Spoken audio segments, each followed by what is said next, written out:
of all, I would like you all to welcome on the second session of Solh Fiesta in collaboration with Frontless Media. I would start by welcoming all the panelists. So, Mr. Sagar Makwana, Dr. Sravani Reddy, Mr. Ajay K. Pandey, and Ms. Rashmi Bansal. I would start by introducing the panelists one by one. Let me start with Mr. Sagar Makwana. Mr. Sagar Makwana is an entrepreneur by profession, speaker by passion, and a believer by action. A certified emotionally focused therapist, he is also an expert in self-introspection and purpose building. Sagar is also a master trainer in India's biggest Train the Trainer Academy. He has passionately involved himself in the journey to bring about change by spreading positivity. He even launched his own signature course, Let's Love Living. Thank you for joining this call, Sagar. Thank you for having me here. Dr. Sravani, a clinician and healthcare management professional by qualification and training digital healthcare enthusiast, healthcare marketer, and a strategist by passion. She's also working on her book, Ungrief, which is the result of a personal journey, and she has been on the past few years as she navigated the unimaginable losses of both her father and her husband. The story of her transformative grief is one of the reliance and strength. Thank you for joining the call, Dr. Sravani. Mr. Ajay K. Pandey. Mr. Ajay K. Pandey has studied engineering in electronics at IERT Allahabad and MBA at IIMM Pune before taking up a job in a corporate firm. He grew up with a dream of becoming a teacher, but destiny landed him in the IT field. Apart from writing, he wants to follow his role model, Mother Teresa, and create a charitable trust to support aged people and educate special children. After his debut book, You Are the Best Wife, won lakhs of hearts, Ajay has authored best-selling titles like Her Last Wish, Everything I Never Told, An Unexpected Gift, A Girl to Remember, The Girl in the Red Lipstick, and I Wish I Could Tell Her. Thank you for joining the call, Ajay. Thank you, Sloha. Ms. Rashmi Bansal. Rashmi Bansal is a writer, entrepreneur, and a youth expert who is an author to 7 best-selling books on entrepreneurship and have sold more than 1 million copies with 12 language translations, including Korean and Vietnamese. Her popular books include Stray Hungry, Stray Foolish, Connect the Dots, and Take Me Home.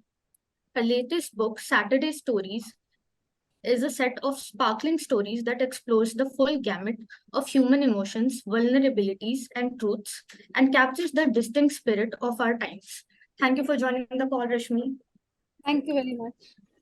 So let me begin by asking a general question. Like, you all have been in the aspect of self-care in some way or the other. So let me begin by asking the first question.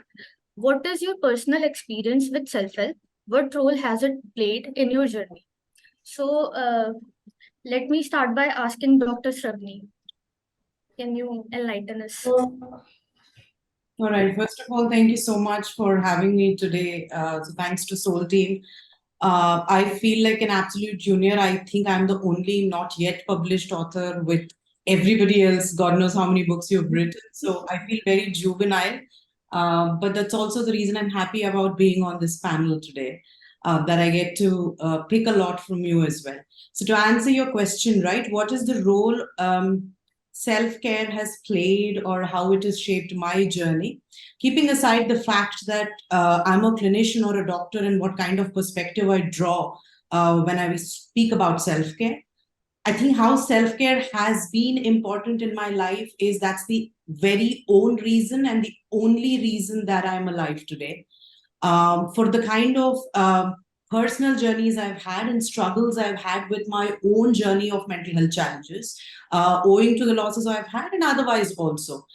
If it wasn't for the concept and acknowledgement and understanding of ownership of self-care for myself as a girl, as a woman, as a mother, and as a professional, of course. I'm a lot other than this as well for the industry. So if it wasn't for that acknowledgement, I don't think I would have pulled through. So self-care, I think, is one word that will define probably a greater portion of my identity and journey. And that's the reason I talk about what I talk about. And that's the reason I do what I do today, apart from my professional journey. So I think that's the very identity of me today. And I'm a strong advocate for that, irrespective of the gender, age, with or without challenges. I think one thing that can define and navigate our lives is to understand the importance and need for self-care. So that's where I stand. Thank you, Dr. Sravani. That was very inspiring, I must say. So, Mr. Sagar Makwana, would you like to add something to it? Like, what has been your personal journey? Right. Thank you so much for having me. It's a pleasure to be in this kind of a panel where everyone is doing such amazing jobs out there, and I want to thank all of you for having me here. Now, if you talk about my personal experience with self-help, I would say that it's the same experience and relationship that I have with my wife. Self-help, is something that you need it, yet you find it tedious. It's an experience that gives you chills, it makes you worthy, and yet you take it granted for sometimes. Yeah. It can push you in the right direction, but you might even hate it sometimes. But how much ever you want it, you can't survive without it. That's how I've learned about self-help, is that I've been through various journeys in my life. I've started 3 companies, I've written my own book, become a TEDx speaker. But all of that, throughout the journey, I've realized that if I'm not going to be able to push myself, no one else can. They can help me, guide me, mentor me. But then if I don't stand up for myself, if I'm not going to push myself, it's never going to happen. So that's pretty much it. Thank you so much. Yeah, that would be very relatable with the audience. So let me move on to Ms. Rashmi Bansal. I think that self-care and healing becomes important when you face a crisis. At least in my case, it so happened that I had everything and yet I was not happy with myself. I suffered through a depression after I, had my daughter. So maybe it was postpartum depression. I I then had to go into some kind of introspection, and I think that's where the self-help and self-care books and materials and paths, like I started learning Reiki, and then I came across, I think, the most useful book, or the most useful or most impactful author for me was Louise Hay, who wrote the book You Can Heal Your Life, because I think that gives you very practical approach also on how you can heal yourself. I mean, she talks about how you can take a mirror, look into your own eyes, and like understand what is going on inside you, what is your inner world, and how you can reprogram your old conditioning and old past beliefs which are not serving you well. So if one has to only read one book in their entire life, I think this is the one, because it can really create a transformation, and definitely it has had a very big impact on my life and my thinking. Yeah, that was very insightful. Thank you for sharing with us. So let me move on to Mr. Ajay K. Pandey. Thanks for the warm welcome, and hope I'm clearly audible. Because everyone almost covered the same thing, and since it's specifically about me, and the self care is all about self value.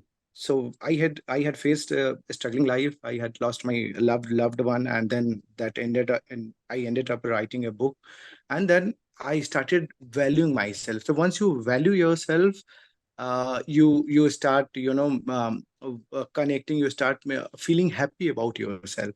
So my simple thing is this self care is equivalent to self value. And once you start realizing that you are not a totally a man-made disaster, there are other shades of life, and that gives you confidence. And once you get that confidence, then there is no going back. So, in a nutshell, I would say it's a self-care is equivalent for me, it's a self-value, and that is everything. Thank you, everybody, for such empowerful answers. Like, our audience would be very empowered listening to all your personal journeys and everything. So let me move on to the next question. How do you view the balance between self-help and asking for external support from, let's say, your loved ones or maybe professional help? Where should one draw the line? Anybody can answer first. Anybody who feels like answering. Let me go for it then. Sure, ma'am. In a nutshell, right, I think it depends from person to person. I don't think you should pick and choose, and I don't think you should define the boundaries of when what stops and the other begins.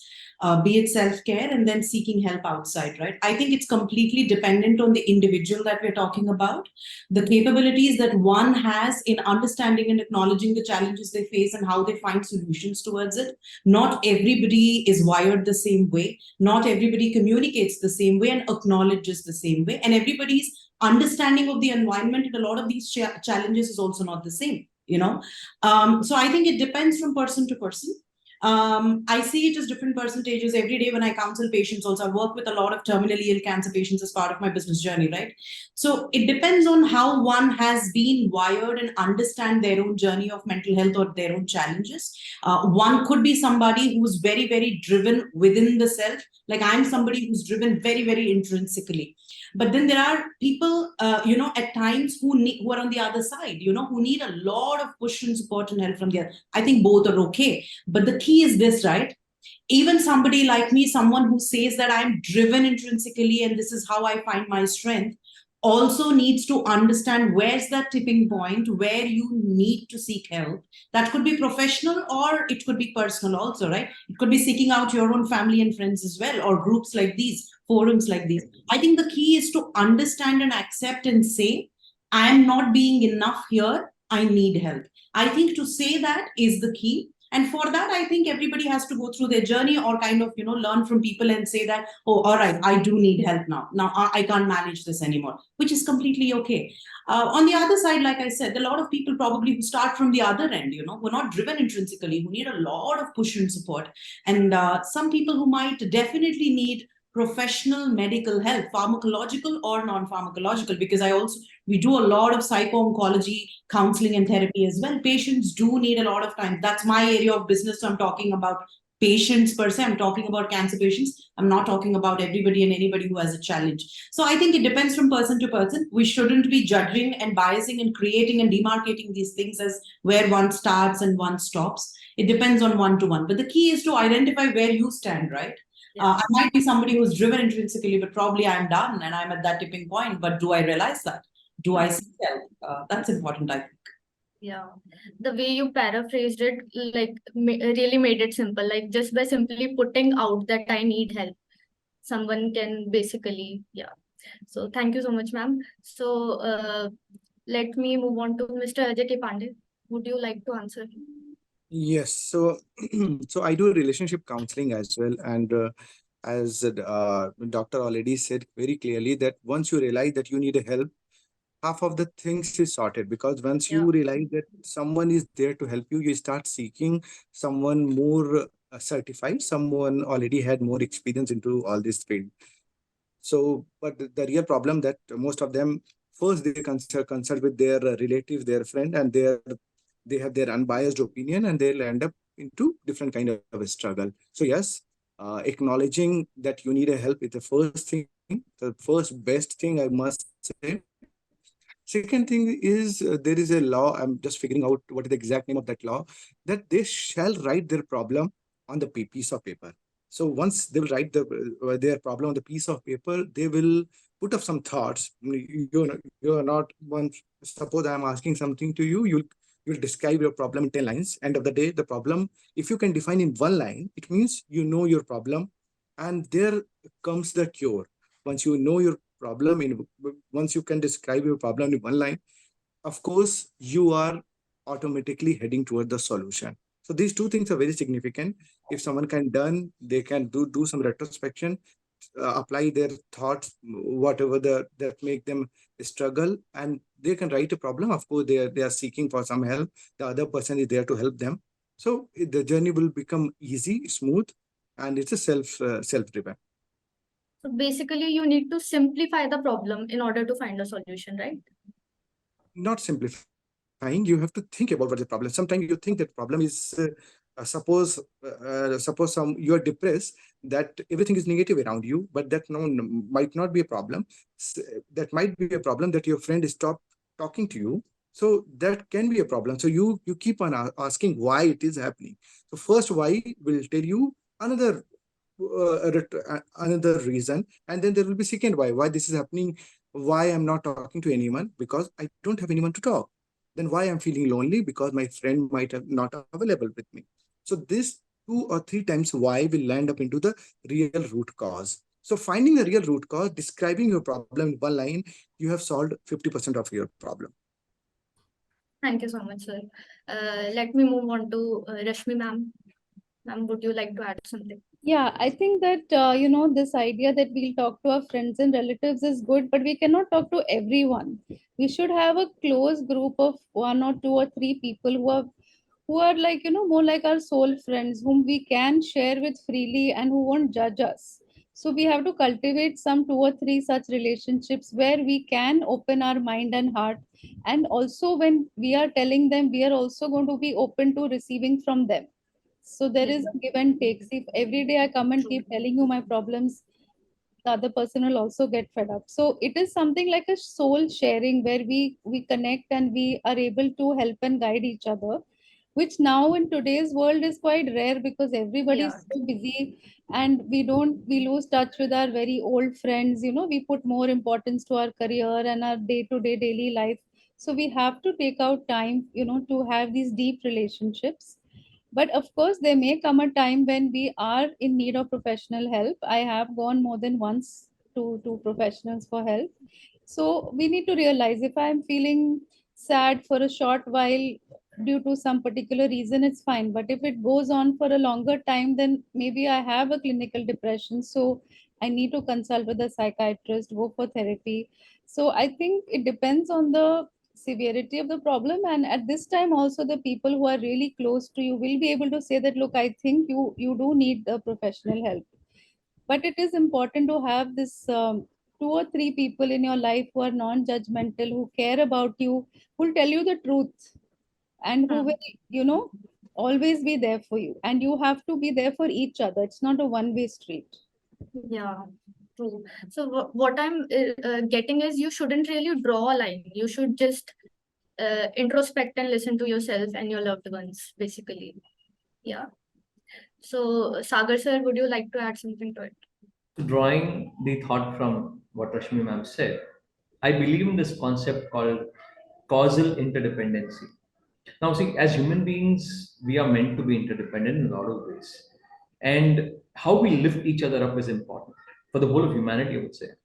And this interdependency always has a cause and an effect. Let's say, I'll give you an example. Let's say I have a cook who cooks for me, right? Now, somewhere I'm dependent on my food for her, from her, and she's dependent on a part of her livelihood from me. If a day comes when the relationship ceases to exist, at least I should be able to manage my own food and she her livelihood. That's the perfect balance.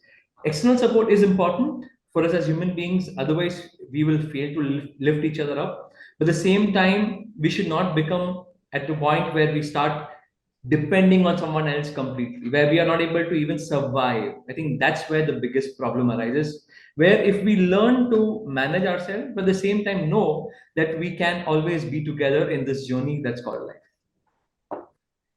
Thank you, sir. So let me ask the third question. Can you share a self-help practice that has a profound influence on you or that you would often recommend to others? So let me start by Rashmi ma'am this time. Yeah, I think some daily meditation is a very good practice. There are many ways to do it. Some people go to Art of Living or they go to Isha Foundation, but also I find there are many very good short meditations online which you can listen to. So whatever works for you, but like at least 10 to 15 minutes, 20 minutes, if you start your day with that, or if you cannot do it in the morning, sometime in the day, if you can take out this time, because it makes you feel much more calm inside and you're able to see the same situation in a very objective and detached manner. So a lot of agitation within you gets taken care of. But the only thing is that yes, it has to become a habit. I mean, sometimes we just feel like sleeping for 5 minutes more, 10 minutes more, and then there is no time left. So this is a very useful practice. Even I won't say that I'm able to do all 7 days a week, But I try, when I skip it, I can feel a difference. So then I feel, no, I must go back and do it tomorrow, or even before sleeping, I feel I should do it. Any particular guided meditation that you follow that you would like to recommend? No, I'm saying it depends on each person. Like what I do and what other people do may be different. Yeah. So there are some five. If you just want to start, if you just Google on YouTube, if you just check for morning meditation, there are some 10-minute meditations which you can do, which are very for the very beginner level and very calming and very good way to start. So just start with that. Later on, you can enroll in some program and learn more advanced Yeah. meditations. Thank you, ma'am. Sagar sir. Okay. This is something that I've been following for a few years now. It's called the power of asking. And when I say the power of asking, I'm talking about three different sets of people. First is you ask other people for help, number one. Second is you Google. Everyone Googles something, right? And the third is asking ourselves.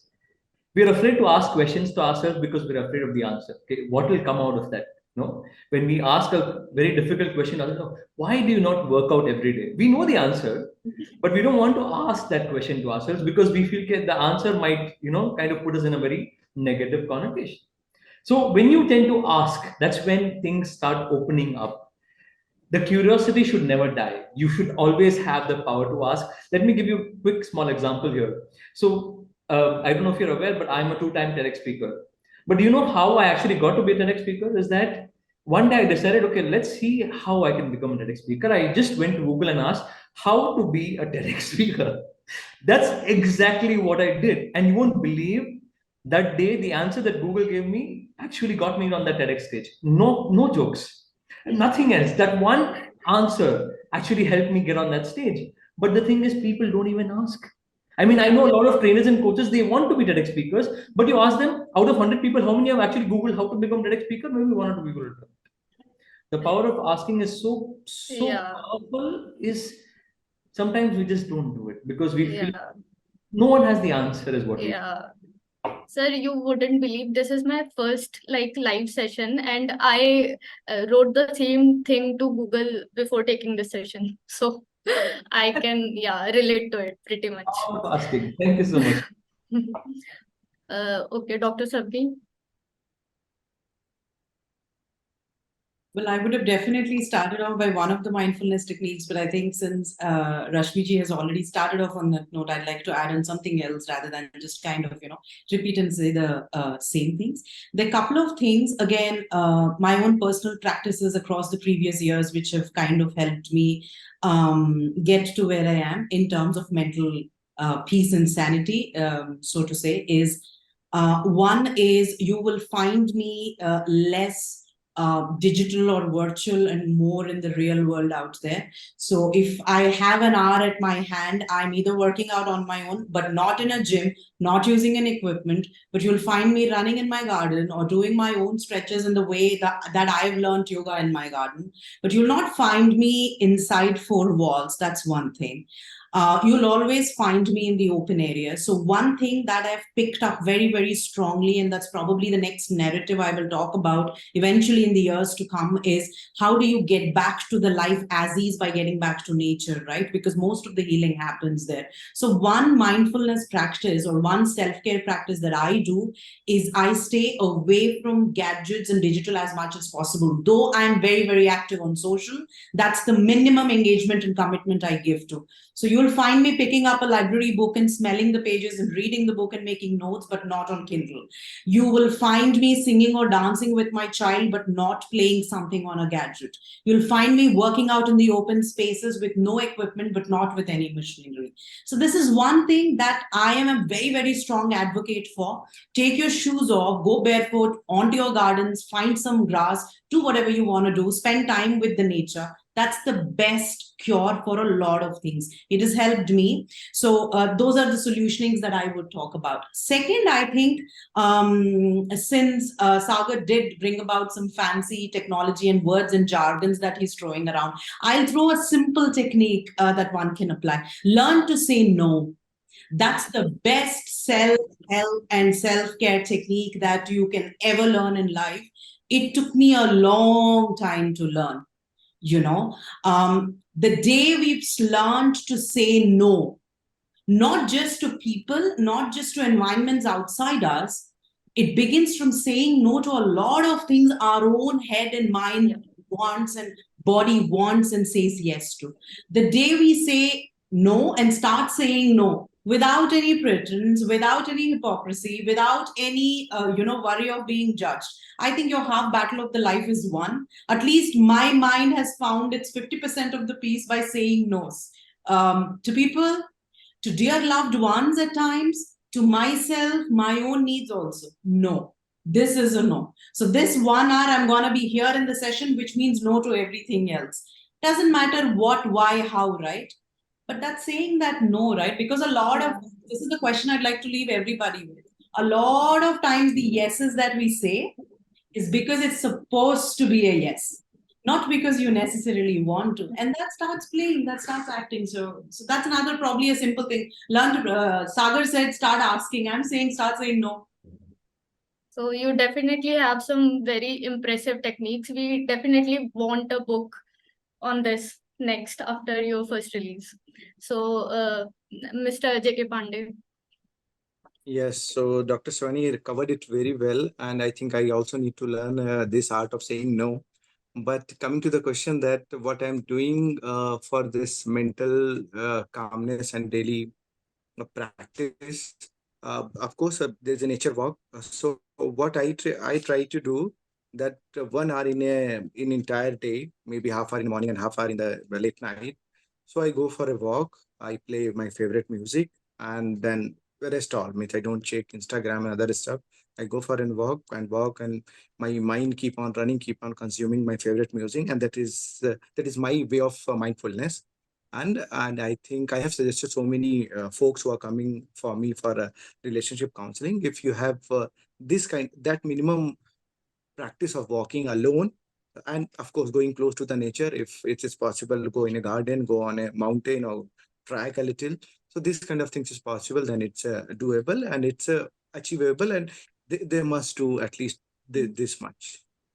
I want to That's know, all. where are you living in India? Because where is the mountain and nature in Bombay? We don't have anything. I mean, literally, Yeah, like, it's so far away. If I have to go to any natural spot that we have to go to gym, or we have to. Sometimes in my building, we have to walk in the parking lot. There are 6 parking levels. Everyone uses parking lot for walking. So walking. just So I stay in no yeah, coming, but I'm Pune. just saying, like, we should then move to better nature-loving cities. Yeah, so I stay in Pune, Hinjawadi. So it's almost like on hills. Acha. So Okay, yeah, so lovely. it is easy for me. Yes, thank you. So, thank you everyone for your personalized techniques. It was very insightful for our audience. So, let me move on to the next question. Each of you holds a significant role in the realms of mental health and literature. In your experience, what do you perceive as the most pressing challenge shared by both of these domains? Anyone would like to answer first?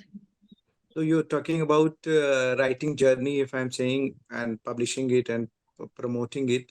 So if I have understood the question correctly, so what I understand the biggest problem what I feel once I decide to write a book, I feel that my job is done, but there's so much to promote it, so much energy, to communicate that message. This book is worth you shall try. So this is coming out a marketing person out of me, and that person is really hard. I mean, someone is a writer, it's really hard to have a marketer as well. So that mix of dual qualities is really going to work in writing. So that is my struggle. To write is okay, to give a solid message, that is also okay, but to promote that message, that's a challenge. And then to, when you end of the day, you look about the finance and everything, because marketing needs expenses and cost. So that is the one challenge which I'm saying beyond literature, that I feel. And I'm sure panel is going to add more challenges into that. Thank you. Yeah, that would take a toll on your mental health for sure. Yes. So, so Is it okay? Can I take it from here? Yeah. Of course you can. So, I think one thing I found that's a very pressing challenge both in mental health and literature is that we always give in the hope to receive. In mental health, we give love, we care, we give adoration in the hope that someone will give that back to us. In literature, we pour our heart out in bringing something so powerful, beautiful, that we hope will touch someone's life someday. We expect that people will receive that book with a lot of love and adulation. In both these cases, we are always trying to give to receive. That for me is the biggest challenge. I mean, the day you give not to seek anything in return is when you become your most powerful self. I don't want to go to the spiritual part of it, but we always tend to create something that we feel like we want a validation. And the moment we stop seeking that validation and tend to do things for ourselves, we enjoy it and we don't do something for the sake of it. We don't do something because we feel that this is something that other people will like, or this is something that other people will like. That pressure is off. You become you, whole soul, everything is you. Yeah. But like that is very difficult to achieve. Like I It, cannot imagine myself at trust, that level ever. it genuinely is. And I'm not saying that I'm already there, but I'm trying very hard. I mean, I would say that I've come a lot in the last 5 years. Biggest thing that happened to me was when I lost my father. I realized that in a very bad way that he was always giving in the hope to receive, and that kind of changed the way I looked at things. And at least it has helped me try and come out of it. I'm saying that we should at least try and do that. In fact, this book that I wrote, Be You Now, it took me almost 2.5 years to write. But I know I was a debut author. I know that there was not a lot of backing for me. For me, all of that didn't matter. I just wanted to write for the sake of it because I felt like writing. And trust me, I'm so proud of what I've done. Had I always kept thinking that what will the reader think? Will they like it? I don't think the book would have come the way it has today. That's a sincere. And again, I'm not saying it just for the sake of it. I've seen it, I've felt it, and I genuinely want to say this to everyone out there. Thank you, sir. That was Yeah, very inspiring. I agree with you, Sagar. I mean, I wrote my first book, Stay Hungry, Stay Foolish, as a project for I Am Ahmedabad. We were only going to distribute 1,000 copies free of cost. But because it was so exciting for me and I put in my best and I was wanting to have a book which is going to make me proud of myself. So I wrote it the way I felt it should be written. And it went on to then do very well. It got published, it did very well, but that was never my goal. Like somebody asked me, how do you write a bestseller? I said, I don't know, because I never even wrote a book which was going to be sold in the bookstores. It was to be distributed free at a conference, but still I put in my heart and soul into it, you know. So I agree with you. As far as your question goes about, you know, mental health and literature, I think, why do we go and read a book or we watch a movie? Because it has a story, right? So there's a story and we want to identify with that story. We want to be carried along with the story.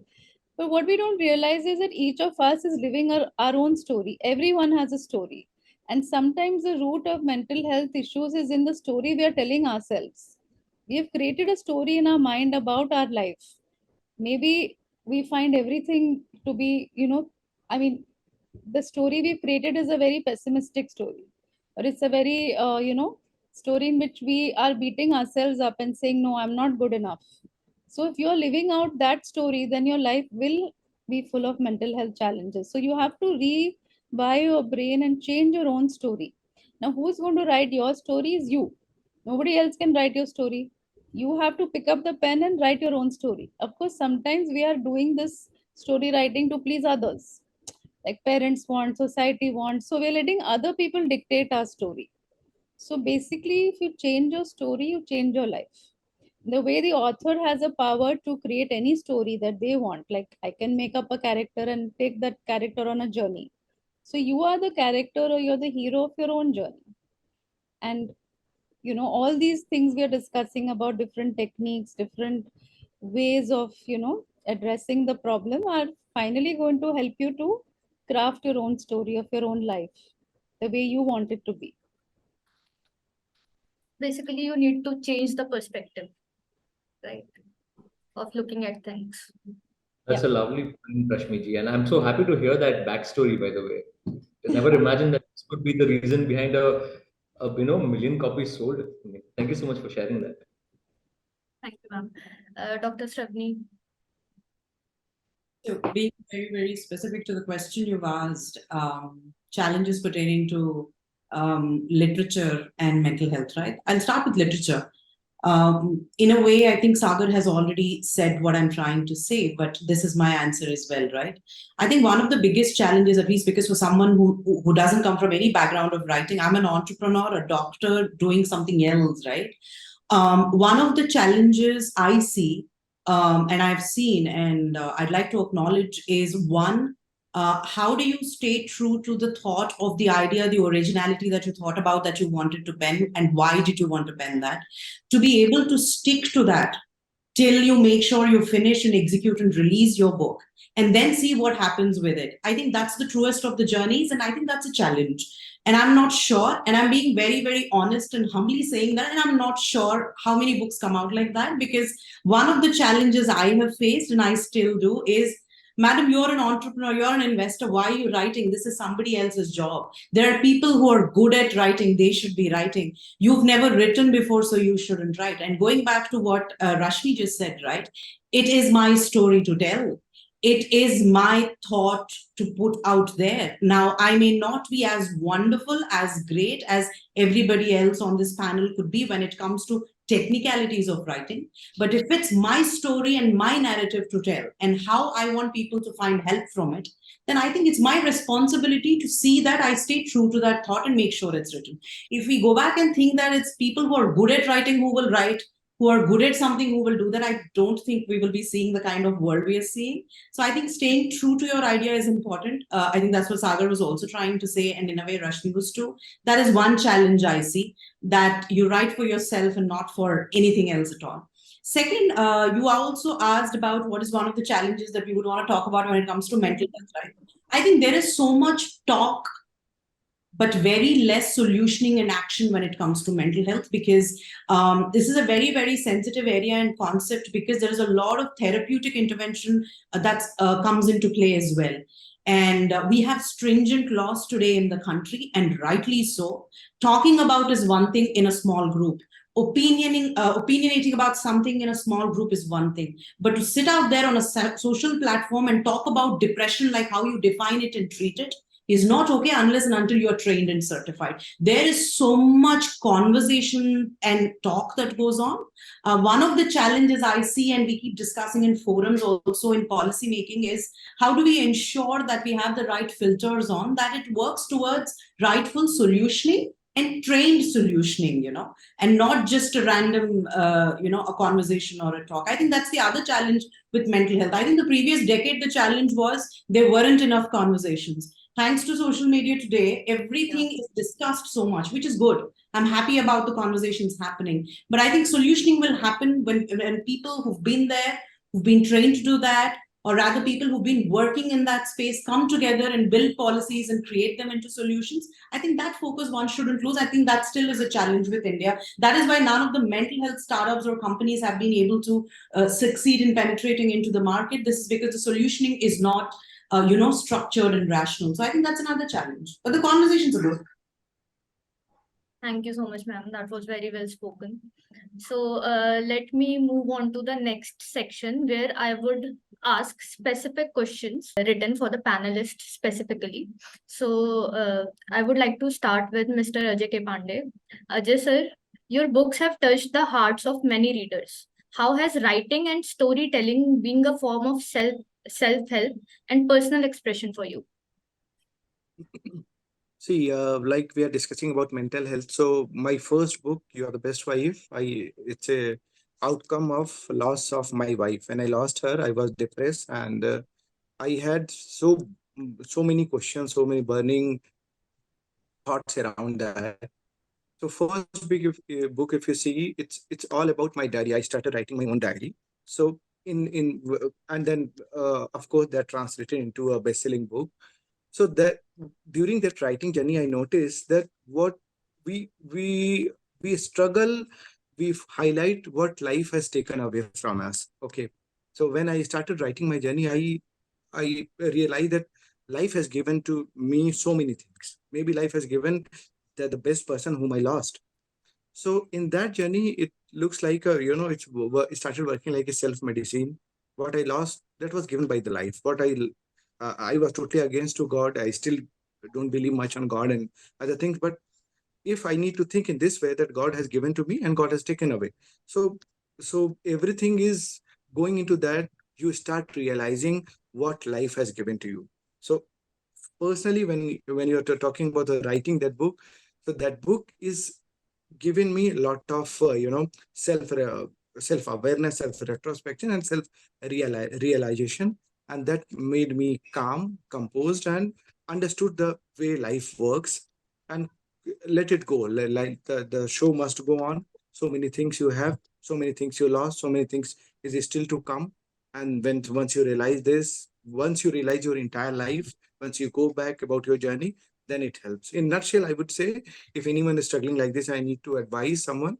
I would say, wrote down all the things on a paper at the left side, what life has given to you, and right side, what life has taken away. So if once you see that paper, you will feel energetic. You will feel that your life is worth living. Yeah, thank you so much, sir. So yeah, writing is the most powerful form of self-expression and self-acceptance also, I would say. So let me ask the next question to directed to Mr. Sagar Makwana. Sagar sir, you are known for making people uncomfortable with thought-provoking questions. Could you share any such question that has had a profound impact on someone's life? How did this impact unfold?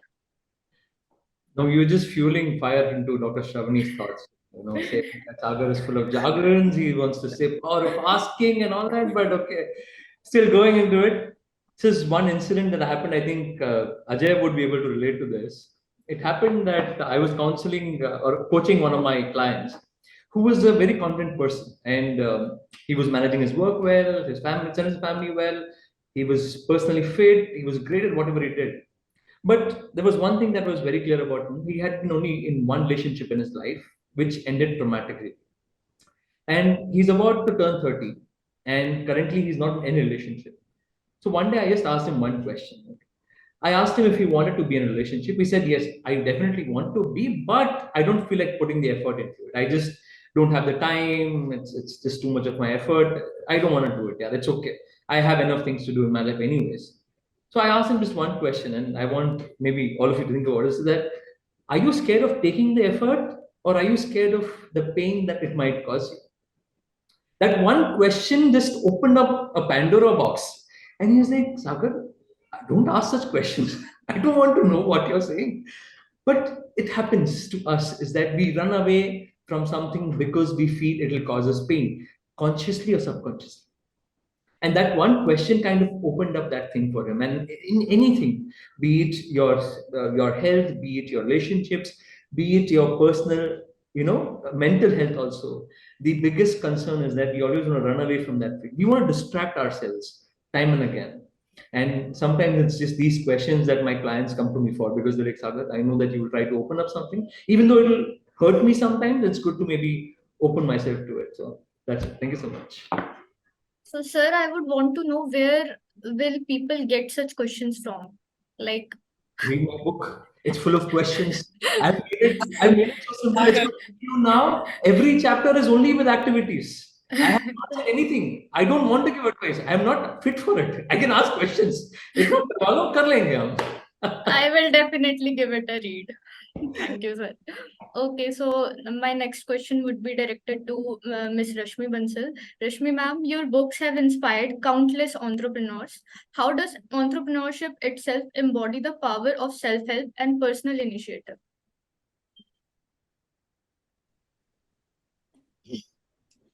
Yeah, I remember the first email I got, after Stay Hungry, Stay Foolish came out. And the subject line said, I read your book and I quit my job. So, then I had to think, like, what have I done? Do I have some kind of magic powers? Then I realized that, it's a power of a story. Now, before this, we were, reading the stories of Bill Gates and Steve Jobs, and then we said, "Nahi, wo to America mein hota hai. It cannot happen here." Then we read about Tata, Birla, Ambani, and then we said, no, like my father is a state bank employee, and I've been told, I should have this life. I study well, get a good job, and settle down. So basically, this person had the desire inside them. Okay, there was a matlab aspiration, but there was a fear also that what if I fail? So after reading this book, which are 25 people's stories who are similar to me and you, we don't have a godfather, we don't have lots of money, we don't have anything except our knowledge and our hard work. Then they felt that okay, उसने किया तो मैं क्यों नहीं कर सकता? So I think it's like a matchstick which ignited that thing which was already in that person and created like a belief in themselves.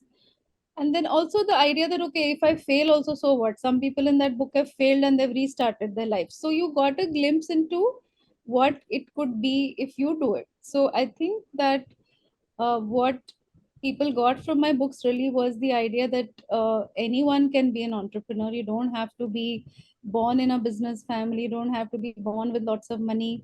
And today's India, we are seeing, like, I think so many people who are going into it without anything except their self belief and their determination to do something. Of course, you have to have a lot of what do I say? You have to have three things which I call passion, purpose, and perseverance.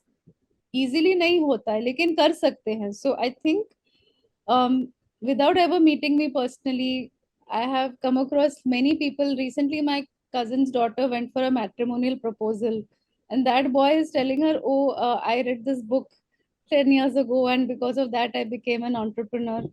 So I don't know how many people these books have touched. Probably it's just that it helped to ignite something within them, which was already there. So the dream has to be yours, but sometimes you need a little bit of push, little motivation, little bit of,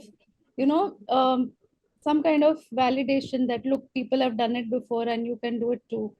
So I think self belief and self, confidence is what you need, and it's within you, but it has to be awakened at times. So I think that's the power of stories, and which is the power of reading and books also, because you see a video, it never stays with you. Video aaya gaya, it's gone from the mind. Sometimes a movie may have a big impact, but I think the biggest impact is books, because you are involved actively in reading it, and your mind is also very much present and doing the work. You're not just sitting back and enjoying something. So I think books do have the possibility of changing somebody's life. If it's the right time for you and you're looking for that message, you can get it through a book. And the In fact, realization. yeah. Sir, Sorry, please. I wanted to add a point to Rashmi. Yes, but only concern is not everybody can go ahead and become a writer because it's need lot of effort and time. So, but writing of course helps. And one way I used to tell if someone is very tense, so what? Suppose you are at home and your geyser is not working. So entire day you keep on reminding yourself that you need to find an electrician to fix the geyser. So you keep on reminding at least 9 or 10 times to yourself that you need to fix a geyser. Suppose you are maintaining that list of things to do, and you mention that thing on a piece of paper, and you carry that piece of paper as a reminder for yourself as that you need to fix the geyser. The moment you will write that geyser on a piece of paper, you will realize your geyser is gone away from your mind. So that's the problem. Sometime, not all the time, but 90% of the time, if you have a mental struggle or something, if you write on a piece of paper clearly and or describe it well, you are parking your problem on somewhere else, somewhere something is very close to that is your book, and book is definitely not going to judge you back. Or if it is a diary also, that also works, and that really helps in a quick relief. I have noticed that way. Thank you. Thank you, sir. Thank you, ma'am. That was very insightful. So my next question would be directed to Dr. Sravani. You are also in the process of writing, right? So you are writing a new book. How has the journey been as a writer? But what can the readers expect from your upcoming book? Okay. Firstly, I think it's very, very unique for me because it's the first time I'm writing. I'm not a writer, never thought of writing before. The idea of writing, and a lot of times people ask me, why am I writing the book, right? The honest answer is this, right? So this started from a personal struggle and trauma and journey. 3 years ago, during the first COVID wave, I lost my father to pancreatic cancer. I buried him 1 February. 11 and a half months later, next February, I had to bury my husband because I lost him in an accident. I'm survived by my mother, who's severely depressed, and a 5-year-old child, a baby girl, beautiful little baby girl, who's now 8, right? So this story began, the story of this book or the concept began about 3 years ago when I buried my father. I'm an only child and I was managing both the businesses as well. Now, this came from a personal space of loss and pain, and a very big blow at my own self-confidence, because I'm an extrovert and the world knows me as a very confident leader in the healthcare industry. What the world doesn't understand is a lot of that was drawn from my father, who was the closest to me, and then my husband, who was my amazing friend, right? I had a great run with both the men in my life. But then I had to bury them within a span of 11 months and then figure out where I stood in life and then move forward with it, right? Now, the thought of this book originated at that juncture because I was questioning my own life and trying to figure out where, what, how, right?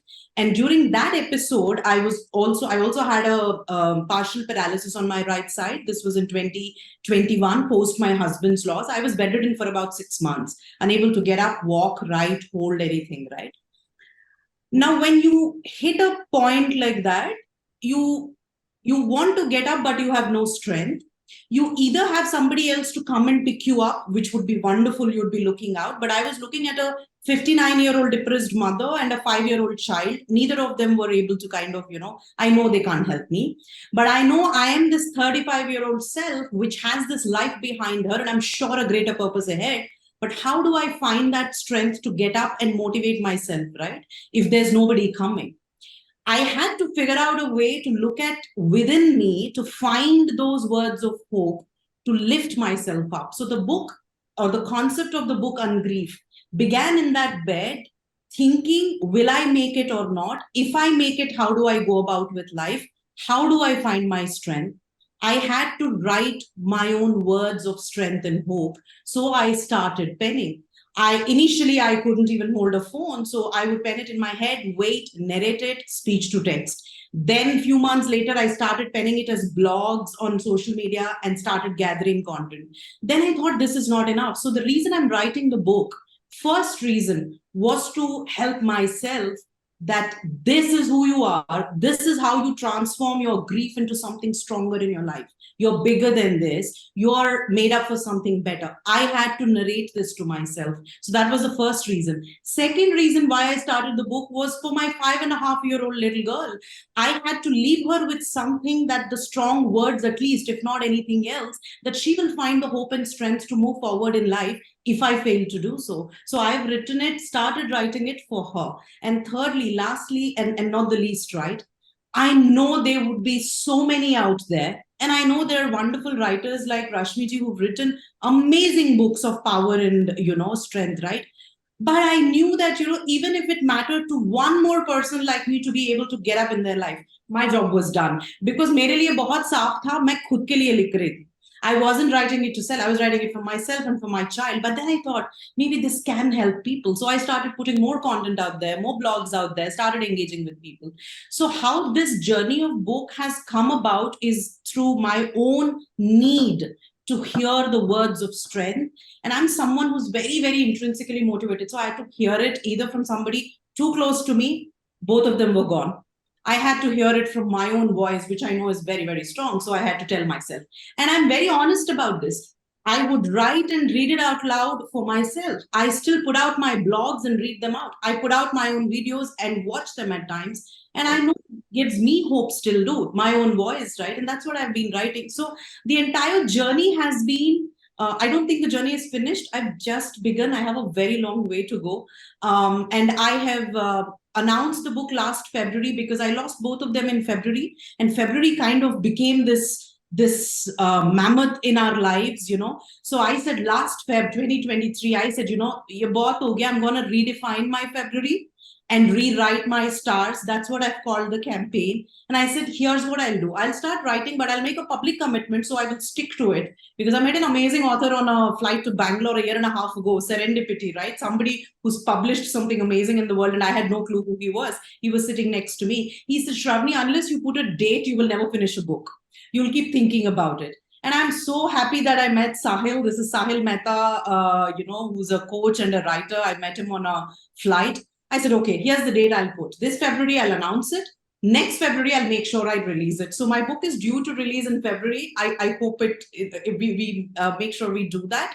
But it's a journey of loss and healing. But the book is about hope and strength and how everything in your life, good, bad, small, big, can be transformational for good if you're up for it. So that's the book I'm writing, but that's the story I'm telling myself.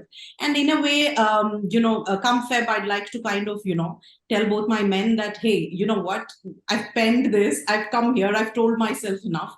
I'm going to go on with my journey. So that's kind of my closure. So that's where I am headed. And that's how the book has been part of my life. And I hope I get to do what I'm aiming to do. That's the book about. Thank you, ma'am. I must say that was very empowering. I literally had goosebumps listening to your story. Literally. Something here. While you were speaking, Dr. Shravani, I went to your website. I've sent my mail ID there that, okay, keep me posted when the book is out because I want to buy a copy when it's out. All the very best. Looking forward to this. Thank you. Yeah, that feels very To add, empowering. I hope you're sending your manuscript soon if it has to come out in February. The time is quite short. So I know. I'm not trying to perfect it further and further because you'll never reach the ultimate perfection point. At some point, you have to just close it and say, I've done my best. And I know. See, now these are the nuances I didn't know, right? Because I've never written before. And there are a lot of people like you who tell me now, there's this timeline, these many months for editing, these many months for review. So I'm kind of trying to get a hang of it. We're almost there. Probably this month we'll close the draft. But Rashmi, it's Feb, setting the date of Feb was more for me the last February that, I had to look at a goal. Now, the closest I get to it is my dream, dates and months. But then I hear you and I appreciate. And these are the things that I wouldn't know because I've not written before. But yeah, I hear you and I hope we are able to, release it the closest to the date. And I'll let you guys know. And thank you. okay, look forward. Thank you. Thank you, ma'am. Listening to all the answers, self-care to me feels like a very feminist concept. Like it feels very empowering listening to all the answers. So, there's a lot to delve into with respect to self-care, but unfortunately, the time is limited. So, I would like to request you all to leave the audience with one last message upon self-care, and then we'll end the call. Please. Ajay sir, we would like to start with you. Yeah, my name starts with A, I guess. So,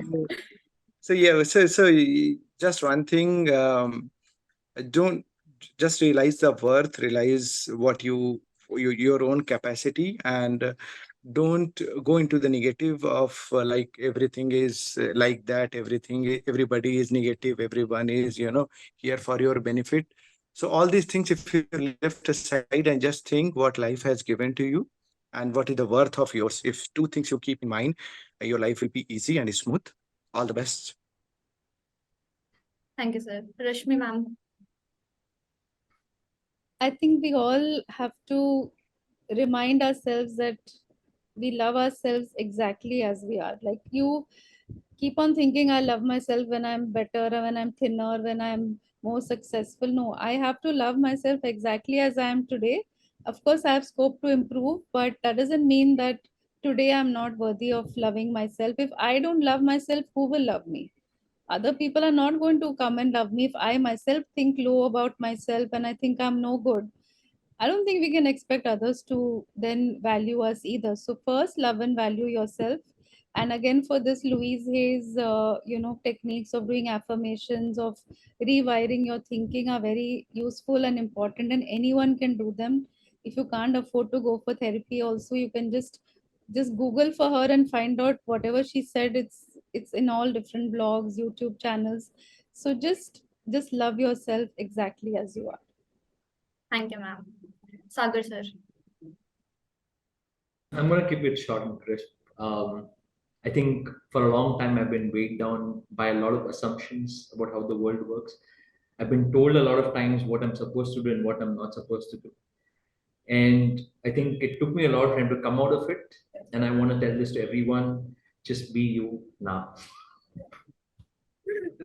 Thank you, sir. Sravani ma'am. I know I've said enough, but I think if there's one note or one phrase that I'd like to leave people with, again, from my own journey and understanding about self-care, right? You're enough in million different ways. You're enough. Don't let the world or the mind or anything else fool you with anything else. You are enough. But the key is this, right? The circumstances may not go as per the plan, as per the understanding or the need of the hour, because they're not in our control. What is in our control is how we see ourselves, just like what Rashmi Ji said. Look at yourself as you are and know that you're enough. That's the predominant thing for self-care, I think. And as long as you know that you're enough, you'll move forward. And I think the world will adjust, and it's okay if they don't. Thank you, ma'am. So with that thought, we will conclude this session on power of self-help. Thank you, everybody, for joining the call. Thank you so much.